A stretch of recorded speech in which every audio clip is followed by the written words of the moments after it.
El Señor esté con ustedes. Y con tu espíritu. Lectura del Santo Evangelio según San Lucas. Gloria a ti, Señor. En aquel tiempo los fariseos y los escribas dijeron a Jesús: los discípulos de Juan ayunan a menudo y oran, y los de los fariseos también. En cambio los tuyos a comer y a beber. Jesús les dijo: ¿acaso pueden hacer ayunar a los invitados a la boda mientras el esposo está con ellos? Llegarán días en que las arrebatarán al esposo, entonces ayunarán en aquellos días. Les dijo también una parábola: nadie recorta una pieza de un manto nuevo para ponérsela a un manto viejo, porque si lo hace, el nuevo se rompe y el viejo no le cuadra la pieza del nuevo. Nadie echa vino nuevo en odres viejos, porque si lo hace, el vino nuevo reventará los odres y se derramará, y los odres se estropearán. A vino nuevo, odres nuevos. Nadie que cate vino añejo quiere de nuevo, pues dirá: el añejo es mejor. Palabra del Señor. Gloria a ti, Señor Jesús.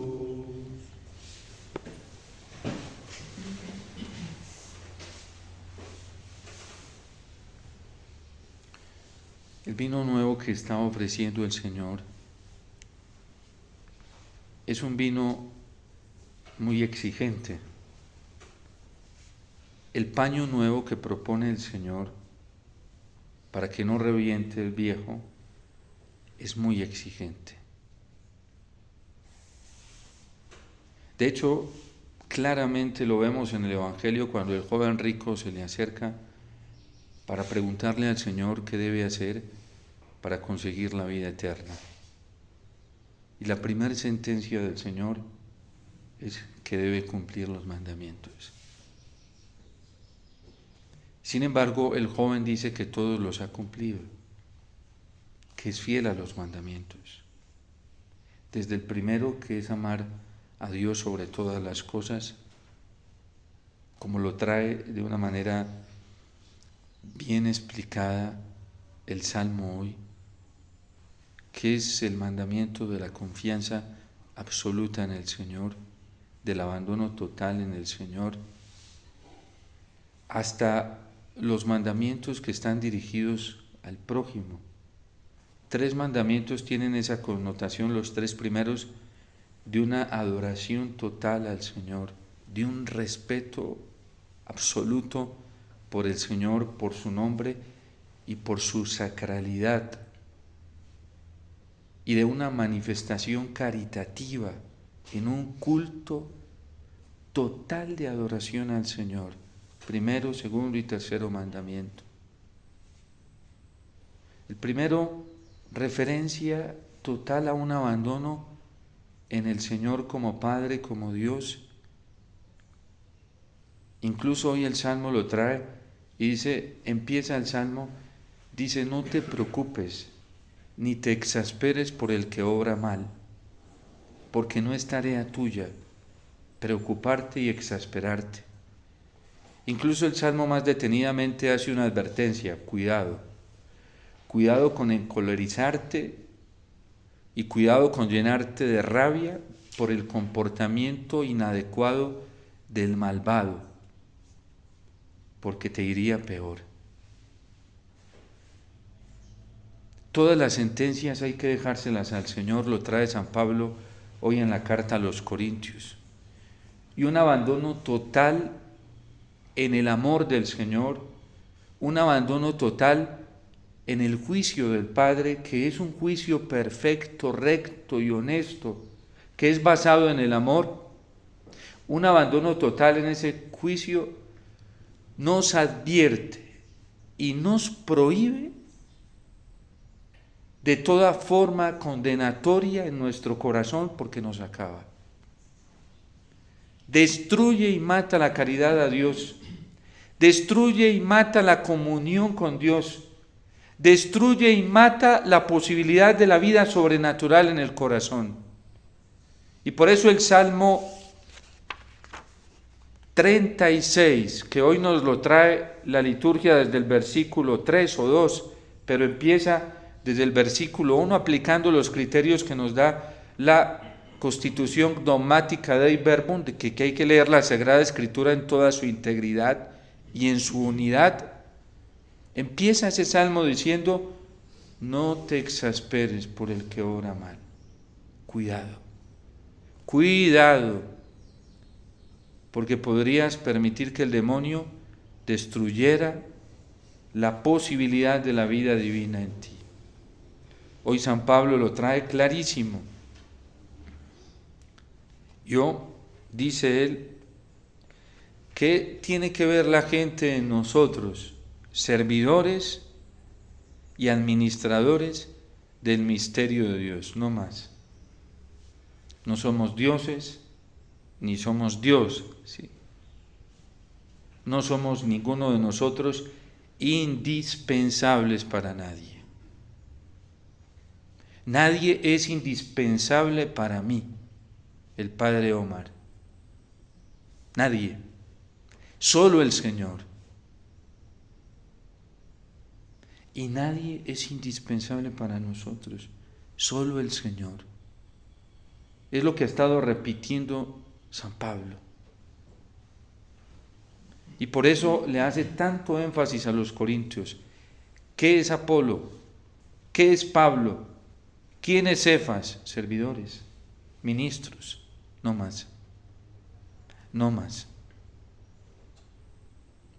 Y qué bonito para el corazón humano cuando alcanza esta libertad de poderse soltar. Cuando tiene como absoluto al Señor, porque ¿qué está reclamando San Pablo? Está reclamando que la tarea es esto que dice el salmista hoy: confía en el Señor y haz el bien. Confía en Él, abandónate en Él. Ni Pablo, ni Cefas, ni Apolo, ni Marta, ni Juan, ni María, ni Omar, ni Alberto, no. Solo el Señor. Si andamos en esas, caemos en la estupidez más grande de la vida humana. De hecho dice, no utilicen el nombre de Pablo para acreditar a Apolo, ni utilicen el nombre de Apolo para desacreditar a Pablo. A los Gálatas les dice más fuertes: ¿en qué estupidez han caído? Gálatas insensatos. Porque esa es la insensatez de un corazón que no posee la sabiduría de Dios, que no posee las características de un amor que es sabio, el amor de Dios. ¿Y por qué vienen las discordias, las amarguras, los celos, las envidias, las competencias, las rivalidades? Y qué terrible, qué espantoso cuando se le abre guarida a eso en el corazón, porque acaba con el gozo, destruye la paz, destruye el amor del Señor, destruye toda posibilidad. El envidioso, el celoso, no se goza jamás en el amor del Señor, no lo disfruta, porque a toda hora anda pendiente de qué hace Pablo, de qué hace Cefas, de qué hace Apolo, y en doble dirección, o para hacerse dependiente de uno de ellos, o para criticarlo y juzgarlo. El envidioso y el celoso solamente tiene mirada, y además en un perfeccionismo que son cosas triviales. Ni siquiera si al menos se detuviera en el prójimo para mirar lo esencial, que es que el prójimo esté amando al Señor y esté viviendo fielmente para el Señor, eso ya obedece a las obras de misericordia. Pero no es para eso, es para ver en qué se lo puede pillar. Y en trivialidades. Porque de un servidor, ahora lo que se busca de los administradores es que sean fieles. ¿A quién? Al Señor. El envidioso, el celoso, el competente es el mismo perfeccionista, que se escandaliza de lo minucioso. Pero el camello se lo traga enterito.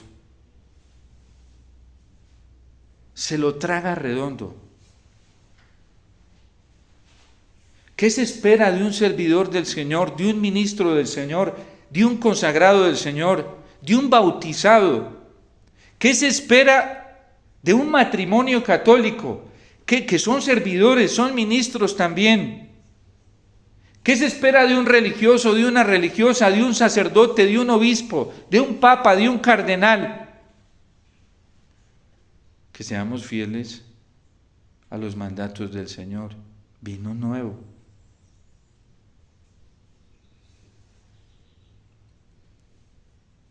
Cuando el corazón ha llegado al nivel de la mediocridad, que es una enfermedad espantosa para el alma, espantosa, solo se detiene en las minuciosidades de la vida, que a Dios poco le importa.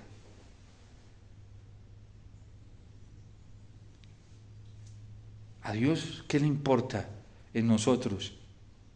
Que no caigamos en las cosas capitales, porque nos matan. Y es el pecado. Hay gente que vive más pendiente en la iglesia, y es de manera, caen en una superstición que lo trae el primer mandamiento. Si se colocan una medalla o no se la colocan, si se la colocaron grande o pequeña, si alguien lleva un estereotipo externo, solo externo, y eso sí que lo lleve impecable, y creen que eso es cristiano, creen que eso es lo que hace la vida cristiana. Que nadie se equivoque en las cosas externas. No importa si estás en pecado mortal, lo importante es que externamente te veas bien. Lo importante es que aparentes, eso es lo importante. De resto no importa. De un servidor lo que se espera es que sea fiel. Es tan doloroso lo que ha destapado el Papa Francisco, por ejemplo, que fue muy valiente, y eso hay que alabárselo. ¿Cuántos sacerdotes, antes de toda esta monstruosidad de los abusos a menores, eran impecables externamente? Muchos de los que incluso la iglesia misma, para cuidar el alma de los fieles y la de ellos también, sacó a la luz sus escándalos, eran impecables. Impecables externamente, con una apariencia que válgame Dios, pero con unas monstruosidades en la vida oculta. ¿Y cuántos sabían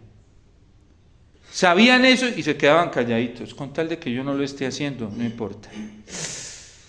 Y no sabes que si tú sabías y no se lo advertiste, no fuiste y lo corregiste, y sabías de esa gravedad capital y no se lo advertiste, y sabías de esa gravedad y cuando le hiciste la advertencia no te hizo caso, y no fuiste y buscaste 2 testigos, y después con toda la comunidad, dice Ezequiel, tú también pagarás por eso. A ti te van a pedir cuentas de ese delito. Hay gente que sabe cosas muy horribles de consagrados y la sabe y le consta, pero como son queridos con ellos, son buenos con ellos, son amables con ellos, son caritativos entre comillas con ellos, y esto los justifica. Con tal de que sean fieles a mí, no importa que le sean infieles al Señor, no importa, no importa. Con tal de que sean fieles conmigo y sean buenos conmigo y hagan la caridad conmigo, no importa que le sean infieles al Señor. Y de un servidor, de un bautizado católico, ¿qué servidor lo que se espera es que sea fiel con el Señor?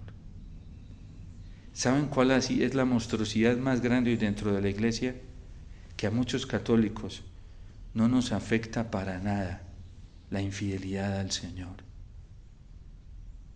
Pero nos rasgamos las vestiduras y ponemos un grito en el cielo cuando a nosotros no nos tratan como debemos ser tratados, como Dios. Porque nos deben tirar tapetes, nos deben hacer reverencias. Y eso sí, para eso sí sirve la Sagrada Escritura. Este no ama a Dios porque no me ama a mí. Si me amara a mí, yo sí creería que ama a Dios. Yo soy la medida. Porque yo soy la medida del amor a Dios y del amor al prójimo. Así se vive hoy. Yo soy la medida, yo soy el criterio de una correcta interpretación de la Sagrada Escritura para decir si éste ama a Dios y ama al prójimo o no. Yo. Los sofistas decían que el hombre, y era un relativismo, condenado por Sócrates, que el hombre era la medida de todas las cosas. Hoy es el narcisismo, sí, yo soy la medida de la vida cristiana. Yo y solo yo. Y así se mide la fidelidad, como yo lo defina. ¿Y tú cómo vas con los mandamientos? Ah, no, conmigo el Señor tiene misericordia, Padre. El Señor es tan bueno que aunque esté de acuerdo con el aborto, esos fueron pequeños deslices, sí. El Señor es tan bueno conmigo que aunque yo caiga en impurezas, Padre, Él conmigo es misericordioso, no importa. Él me dice, no importa. Yo no vine a condenar, sino a salvar. Y Él me ama tanto que me tolera eso. Es que es un Padre muy bueno. Y hasta le gusta que caiga en pecados contra los mandamientos, porque así derrama más grandemente su misericordia en mí, porque así me hace más humilde. Yo no sé cómo leen, cómo entienden el capítulo 6, 7 y 8 de la carta a los Romanos. A vino nuevo, odres nuevos. No importa que yo acribille al prójimo, primero matándolo en mi corazón, levantando falso testimonio de él en mi corazón, porque a mí me parece que lo que hace es mal, a mí me parece. Pues no es que yo haya visto nada, sino que tengo unos dones especiales para percibir lo malvado y lo malvada que es. Y Dios a mí me dio el don de lectura de conciencia para... Pero tú ya viste algo malo, ¿te consta? No me consta. Pero yo lo siento así, ¿no ve que yo soy la medida? Yo soy la medida. Y eso es que anda mal.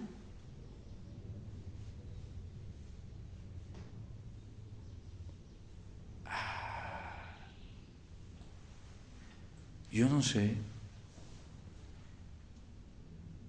cómo se entiende eso que nos enseña el catecismo de la Iglesia Católica y que nos enseña además, por lo menos en teoría, hoy, el derecho penal, ¿sí? Que ante las actitudes, pensamientos y palabras del prójimo hay que verificar, incluso palabras expresas. Yo tengo el deber de ir a preguntarle por qué lo dijo. Puede haber sido que se le salió en un momento de impulso y no es culpable. Una palabra fuerte, una actitud. Es mi deber verificar. No quedarme con la percepción porque mato al prójimo de mi alma. Tengo el deber de ir a preguntarle. Si me pareció mal y percibí mal, tengo el deber de ir a preguntarle a él y a ella. ¿Por qué? Eso va contra el 8º mandamiento.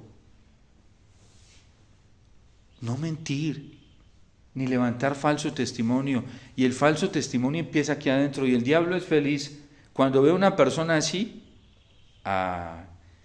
Él llega y le sopla por allá y le dice: Dios te está iluminando, mira, es Dios. Dios te está mostrando esto.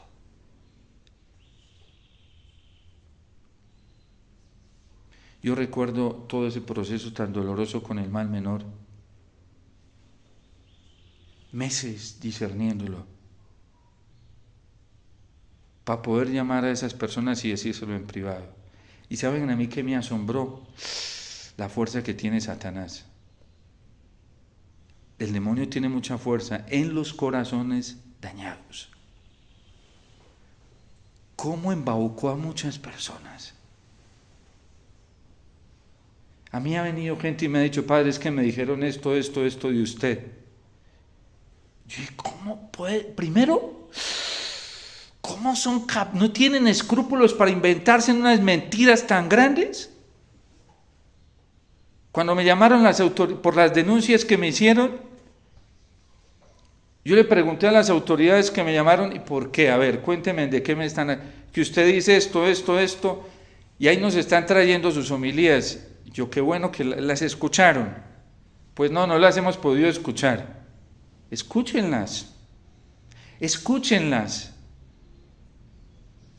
que son muy claras, demasiado claras, porque eso es falso, eso es mentira, por lo menos eso es público y está ahí, ¿sí? Pero ¿saben qué es lo monstruoso y demoníaco? Porque la murmuración es demoníaca, es de Satanás. Él sabe que con eso mata la caridad adentro, mata la comunión. Una persona así difícilmente entra en comunión con el Señor. No le entra la oración por mucho que haga esfuerzo, porque tiene envenenado su corazón, lo tiene mal. Se lo dejó envenenar. Una persona así no prospera, nunca se va a sanar. Y puede hacer horas y días enteros de oración y no le entra. Porque de un servidor lo que se espera es que sea fiel. Y esas personas siempre en la vida privada van de caída en caída, en caída, en caída, en caída y en caída. Y dicen: pero es que nada, a mí no me está sirviendo, padre, ¿de qué me sirve ir a misa? ¿De qué me sirve rezar el rosario? No te va a servir de nada. Porque es que a vino nuevo, odres nuevos. Si le estás echando vino nuevo a un odre corrompido, ¿qué dice el Señor? Se va a reventar. Y se te revienta la vida. Se te desequilibra. No le eches más vino nuevo, sino te transformas por dentro y aprendes a mirar al prójimo como el Señor lo mira. Porque ¿será que lo mira como tú lo miras? ¿Será que el Señor lo mira así? Este pobre y esta pobre ni el infierno va a poder tener. No lo dicen, pero lo sienten. Por eso se perturban. Cuando ven una miniatura de imperfección en el prójimo, se perturban porque dicen, se va a condenar. Y el Señor ya me lo está mostrando. Ese es el demonio. Porque cuando Dios me muestra una debilidad gruesa del prójimo que me la puede mostrar, es para que ore por él. Para que yo haga todo el bien evangélico con él. Incluso para que lo corrija. A mí me puede mostrar cosas gruesas del prójimo, para que como sacerdote haga todo lo posible porque esta persona se arrepienta o estas personas se arrepientan y lleguen a beber del vino nuevo. Y ahí de mí si no lo hago, si en algún momento el Señor me muestra cosas. Yo no conozco mucha gente que escucha las homilías, pero la cantidad de testimonios que llegan y me dicen, Padre, escuchando una homilía, el Señor me mostró, ay de mí si callo. Me decía una vez un señor, Padre, usted no sabe lo que pasa detrás de esa pantalla. Y había todo un grupo ahí, comenzó, Padre, es que esas homilías son como un exorcismo. Y yo sentía que me quemaba por dentro y decía, no me coloquen más eso. Y otros a las risas diciendo, ay sí, yo también. El Señor para salvar un alma va y la revuelca adentro y se le mete adentro. Gracias a Dios, la homilía no tiene una dependencia humana, gracias a Dios. Es un vínculo sacramental. Es Cristo mismo. El problema es que yo crea que es mío, porque ahí sí hago un desastre. O que un sacerdote crea que eso es de él. Porque cuando uno cree que es de uno, no la maneja como quiere. Y uno dice, hago así, esto. Y la maneja. ¡Ay, Dios! ¡Qué peligro en el que podemos caer tantos! Y cuando la gente cree que eso es humano, entonces le dicen al Padre, Padre, tiene que ser así. Porque es que en los criterios de la pedagogía y qué sé yo, esto. Nadie tiene más en cuenta lo humano que el Espíritu Santo. Pues que fue el que creó lo humano, sí. ¿Para qué uno ponerse a hacer marionetas, sí? Hay que preguntarle al Maestro. Por eso el Señor dice, no llaméis a nadie Maestro en esta tierra porque uno solo es vuestro Maestro. No llaméis a nadie Padre porque uno solo es vuestro Padre. No llaméis a nadie Instructor porque uno solo es vuestro Instructor. Miren, cuando nosotros vamos separándonos de la verdad, nos volvemos injustos a la hora de mirar al prójimo. Y es muy grave en lo que estamos entrando hoy en la iglesia, muy grave. Miren lo que pasó al inicio de pandemia. ¿A cuántos sacerdotes y obispos les importó que las personas tuvieran el alimento sobrenatural de la Eucaristía tan necesario para vencer un momento de tanta prueba como lo fue la pandemia? ¿A cuántos les importó que la gente pudiera recibir el cuerpo y la sangre del Señor para nutrirse y enfrentar un momento de prueba tan doloroso y terrible como lo fue la pandemia? Cristo es nuestra compañía, el refugio más grande, la curación más grande, el médico más grande, la fuerza más grande para enfrentar una prueba tan terrible como lo fue la pandemia. ¿A cuántos obispos y sacerdotes les importó eso? ¿Cuántos religiosos y religiosas les importó eso? Nos contaba una religiosa en un encuentro que tuvimos diocesano, le decía al encargado de la vida consagrada y de la liturgia, Padre, y estábamos varios ahí. La gente llegó a tocarnos al convento y nos dijo, hermanas, ayúdennos. Necesitamos la Eucaristía, la vida espiritual, la fe, así como nosotros los hemos ayudado con lo material muchas veces.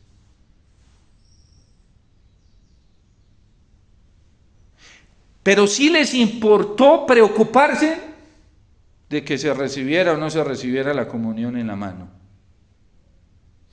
Y para muchos obispos y sacerdotes satanizaron el que la gente llegara a pedir la comunión en la boca porque era el tesoro más precioso, o de rodillas, y lo satanizaron. Eso sí, para eso sí utilizaron el púlpito para condenar a la gente. Para eso sí utilizaron la exhortación para condenar a la gente. Para condenar a quien estaba pidiendo a Cristo, quería a Cristo, necesitaba a Cristo. Y utilizaron más palabrería para condenar que para anunciar a Cristo. Y para llevar a Cristo. Y para mostrar a Cristo. Y para poner a Cristo en el corazón de esas pobres almas que andaban abatidas, confundidas, angustiadas.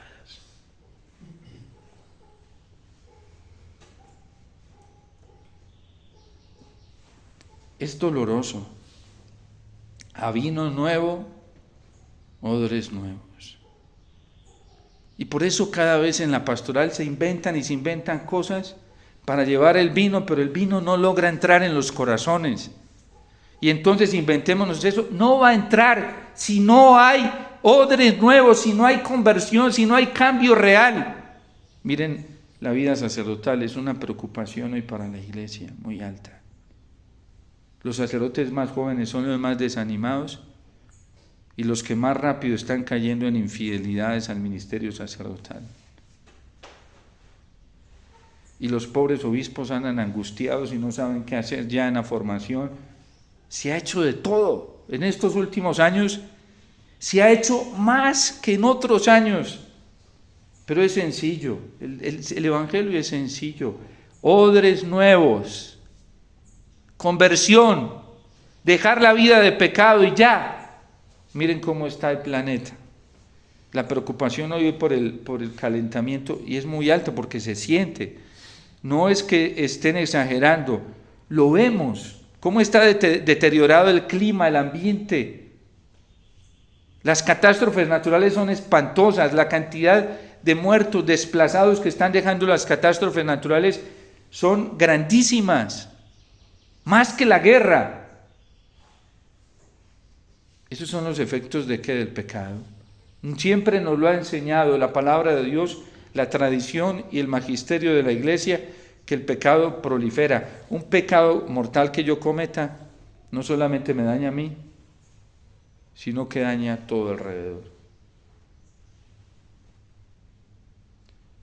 Una persona que anda de mal gusto, porque el pecado deja todo eso, deja amargura, mal gusto, deja impaciencia. Ante cualquier cosita que tenga se desquita hasta con el pobre perrito que tiene ahí al lado. ¿Sí? Y ese perrito se va airado y bravo y muerde a otro y así. Los efectos del pecado. Odres nuevos. Esto es en serio. El Señor nos está llamando a la conversión. Y yo no sé por qué nos sentimos insultados cuando el Señor nos da una medicina tan hermosa. Nos está dando la solución y el remedio y nos sentimos ofendidos. Pero ¿saben por qué? Porque somos demasiado soberbios. Cuando uno cree que es perfecto, le fastidia que le digan que tiene que cambiar.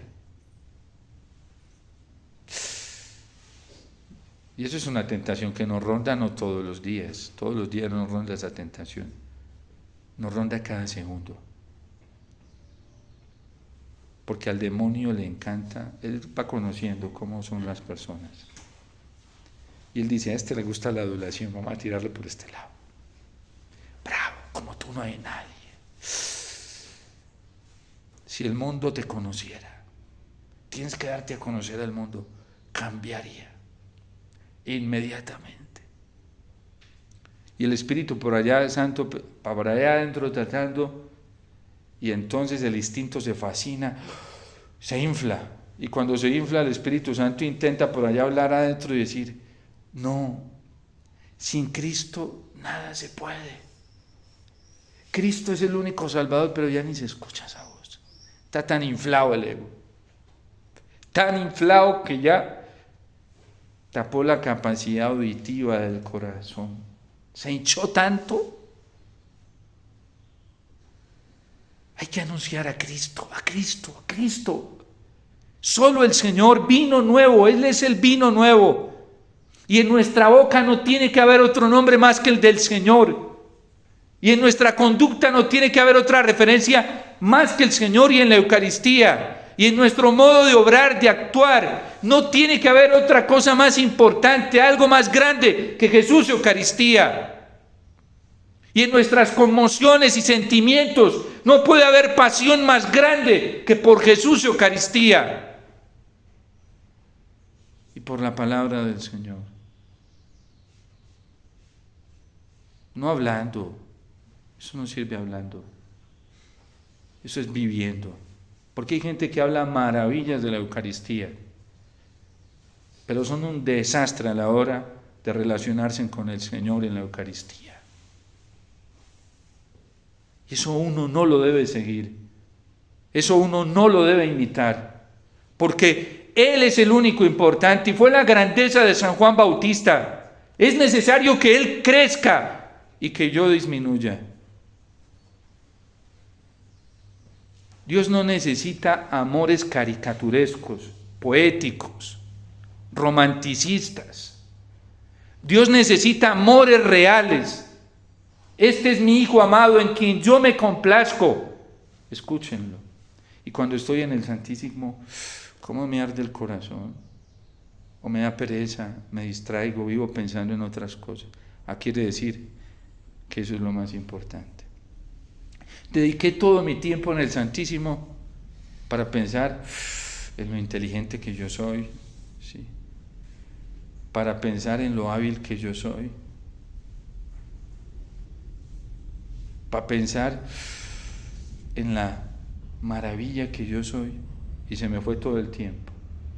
Y me puse a pensar tanto en mí que necesitaba descansar en mí también. El Señor se lo reprocha a sus discípulos, se llevó a 3 de ellos, los pilares de la iglesia, para que lo consolaran. Para eso se lo llevó a Getsemaní, para tener una compañía de amigos allí con Él en un momento muy difícil. Y se le durmieron. Y le reclama: ¿no habéis podido velar una hora conmigo?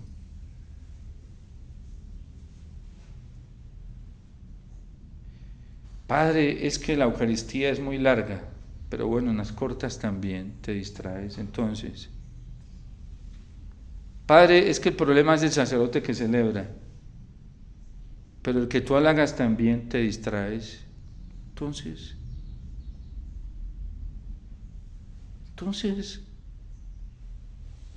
dice el Señor, ¿quién puede entender a la gente de esta generación? El que tiene ya su corazón, ese pellejo, está viejo. Decía un padre una vez en un encuentro, eso me impactó, nos decía a los sacerdotes, decía: muchos sacerdotes, hermanos sacerdotes, nosotros a veces somos tan inconformes que ni mi Diosito nos contenta.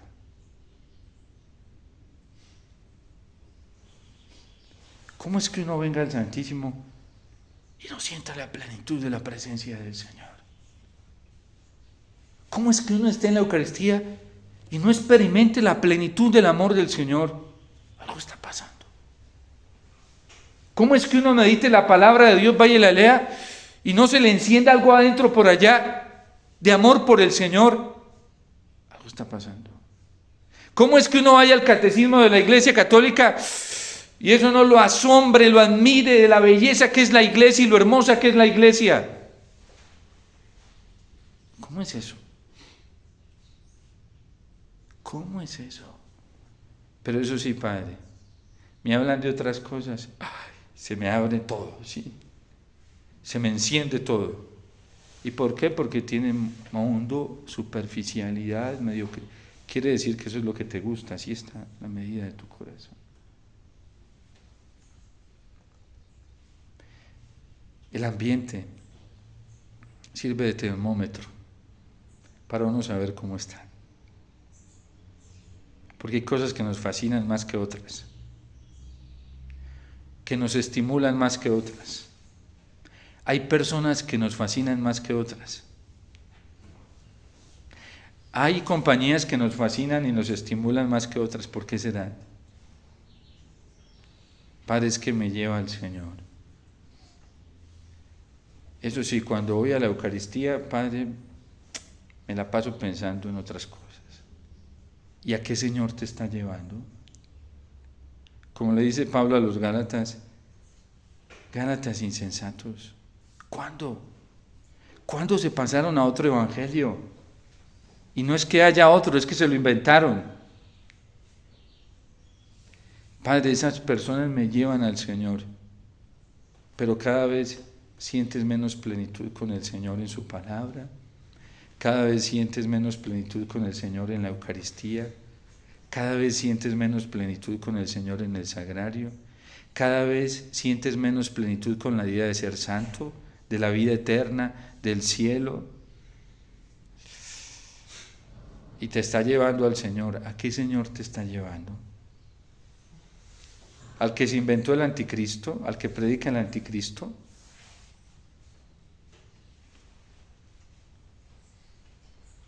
Confía en el Señor y Él será tu deleite, porque Él te dará lo que pide tu corazón. Él será tu delicia. ¿Cuánto nos emociona a nosotros saber que nos vamos a morir y vamos para el cielo? Porque es la promesa del Señor. Nos tiene prometida una mansión. Si no nos emociona el cielo es porque no hemos experimentado el cielo. Si no nos atrae la vida eterna es porque todavía no tenemos experiencia con vida eterna. Y hay que buscarla rápido. A vino nuevo, odres nuevos.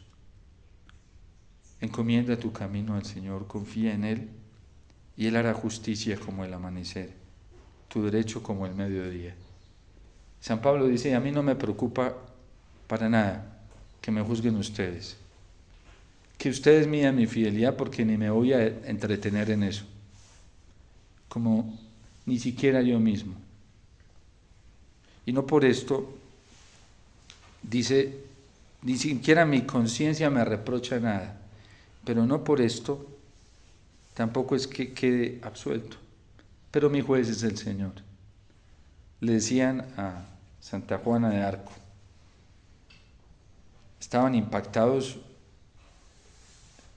sus jueces, que eran algunos de ellos clérigos de la jerarquía. La estaban condenando a la hoguera, ella estaba a punto de ser quemada.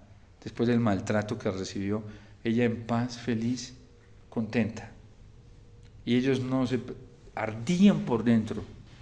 ¿Cómo es que esta mujer está así, contenta, tranquila? ¿Será que se metió algún medicamento para que la... Hoy dirían, ¿será que se trabó, consume o qué para que esté? Los medicamentos quedan eso, sí. Y entonces le dicen, ¿y tú cómo estás así de tranquila? Tú, porque Dios es mi vida, Dios es mi juez. Y a mí solo me importa lo que Él me diga. No estaba preocupada por la condena que le estaban dando ellos. No importaba, para nada. Y entonces, ¿y tú cómo sabes que estás en gracia para estar así? Le dije, si no lo estoy, como yo confío en Él y siempre lo busco a Él y mi vida es Él, Él me coloca en su gracia. Y si lo estoy, Él me va a conservar en ella. Porque ella no tenía su corazón dependiente de ningún afecto humano, ni de amigos, ni de familiares, ni de hermanos, de ninguno. Si lo hubiera tenido así, no hubiera sido capaz de llegar al martirio. Se hubiera cobardado. Esa mujer era libre, vivió para el Señor toda su vida. No vivió buscando la aceptación, el juicio de los hombres. No le importó para nada. Solo vivía para que el Señor la amara y se sentía profundamente amada por el Señor, eso le bastaba. Y es la verdadera libertad. Y San Pablo, él vivía así, llegó a esa libertad. Mi juez es el Señor. A Benedicto XVI, mientras lo condenaban dentro de la iglesia, obispos y todo, o sacerdotes, hay que ver la indiferencia con su muerte en la misma jerarquía. Y le dicen, Santo Padre, en una entrevista ya a punto de morir, él mismo lo dice en su testamento, dice que aunque no se declara absuelto de imperfecciones que tenga, dice, pues yo tengo puesta mi confianza en Jesús, que es mi abogado, y el día del juicio Él pagará por mí. ¿Por qué puede decir eso?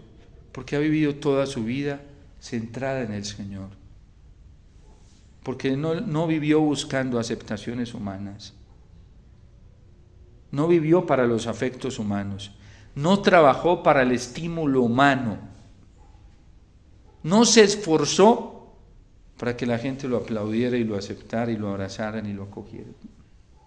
Vivió para el Señor y por eso estaba tan tranquilo a la hora de su muerte. La conversión verdadera llega cuando el corazón depende solamente del Señor y nada más que de Él. Que la Virgen y San José, que vivieron así, nos impulsen a centrar toda nuestra vida en el Señor. Dios te salve María, llena eres de gracia, el Señor es contigo, bendita tú eres entre todas las mujeres, y bendito es el fruto de tu vientre, Jesús. Santa María,